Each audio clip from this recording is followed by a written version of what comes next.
Traditionally, the way EFT works is that we tune into a disturbance. And the original explanation for that was that that causes a disturbance in the energy field or the thought field. And we need to stay focused on one specific element of the disturbance while we tap around or a few rounds so that that disturbance gets the balancing and calms down. If we're already tuned in, if you've just seen your house collapse, or you've just witnessed a violent incident in your own home, you don't need to tune it in. All of the activation and disturbance is right there. So you don't need any words. You don't need any words. You just apply the medicine. You just apply the balancing of the tapping.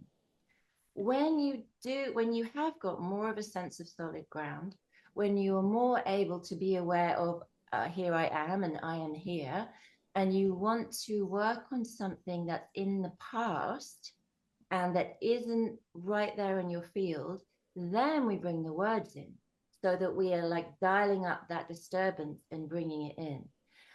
But with someone who has a history of very complex, chronic, prolonged trauma, or when their trauma was really extreme, we need to be quite careful with the words that we bring in. They need to be really, really specific. We don't want to say things like this fear. That's going to go and Google every single fear pattern that you've possibly ever experienced. So we need to really hone it down.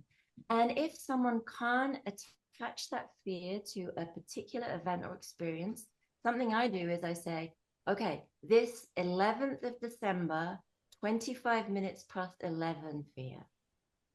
Anything that's just taking in a tiny bit at a time. The body's natural way to process trauma is to titrate it a tiny bit at a time. It brings an unpleasant thought or sensation comes in and then it goes out again. And so when we're using the words, we need to understand that this is like we are replacing the engine with a super fast one. And we need to be in a car with the maps, with the brakes, with the clear windscreen. And when we're, especially when we're working with someone else, we're very, very cautious about the words. We don't put words into their mouth. We take what they give us, which is their system telling us exactly where they're at. With the EFT, we always start the rounds. Well, we don't always, but we often start the rounds with a balancing statement.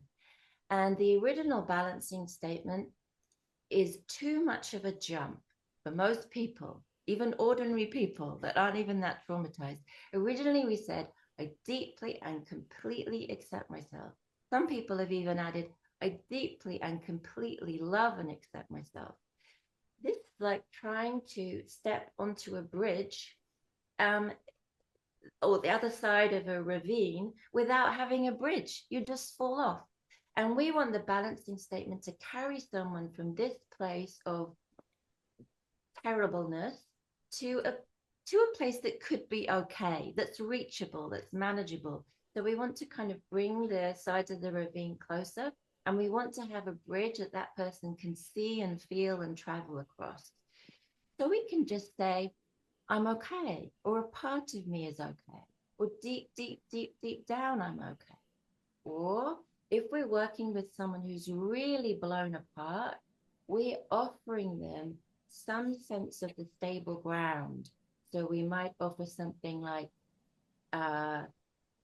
even though I'm experiencing this, we'll say 11th of December, 11:25, fear in a tiny bit, just a tiny amount of it. Right here, right now, I see you in front of me and I feel that I'm together with someone. So in that way, we like bit by bit over time, the roots come in and the stable ground comes. We, if we're working with someone, have to have our own sense of stable ground, and we can offer a piece of it. We can offer a taste of it. We can offer a sense of it.